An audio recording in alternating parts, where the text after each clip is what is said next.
छोटे से घर में रामलाल अपने बेटे मोहन के साथ रहता था।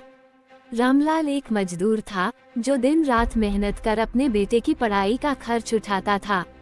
उसकी पत्नी कुछ साल पहले बीमार होकर स्वर्ग सिधार गई थी। रामलाल का सपना था कि मोहन पढ़ लिखकर एक बड़ा आदमी बने और अपने जीवन को खुशहाल बनाए। मोहन पढ़ाई में बहुत अच्छा था, लेकिन जैसे जैसे उसकी पढ़ाई आगे बढ़ी, खर्च बढ़ता गया। रामलाल बूढ़ा हो रहा था, मगर उसने कभी हार नहीं मानी।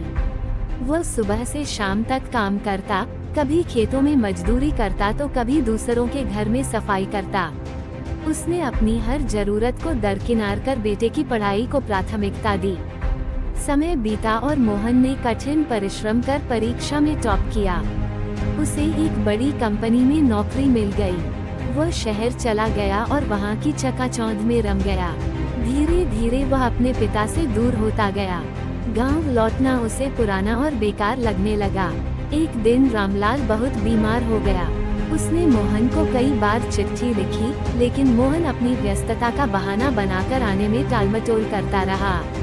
आखिरकार जब उसके पड़ोसी ने फोन करके बताया कि उसके पिता की हालत बहुत गंभीर है, तब वह अनमने मन से गांव पहुंचा। जैसे ही उसने घर में प्रवेश किया, रामलाल की आंखों में आंसू आ गए। वह कमजोर हो चुका था, मगर बेटे को देखकर मुस्कुराया। कांपते हाथों से उसने मोहन का हाथ पकड़ा और कहा, बेटा, मैंने अपनी पूरी जिंदगी तुम्हें सफल बनाने में लगा दी। मुझे तुमसे कुछ नहीं चाहिए, बस इतना याद रखना कि माता पिता का प्यार और त्याग सबसे बड़ा धन होता है। हमें कभी मत भूलना। मोहन की आंखों में आंसू आ गए। उसे एहसास हुआ कि उसने अपने पिता के प्यार और त्याग की कीमत नहीं समझी। उसने अपने पिता को गले लगाया और वादा किया कि अब वो हमेशा उनके साथ रहेगा। शिक्षा, माता पिता का त्याग और प्रेम अनमोल होता है। हमें अपने सपनों को पूरा करने के बाद भी उन्हें नहीं भूलना चाहिए, क्योंकि उनकी मेहनत और आशीर्वाद के बिना हम कुछ भी नहीं हैं।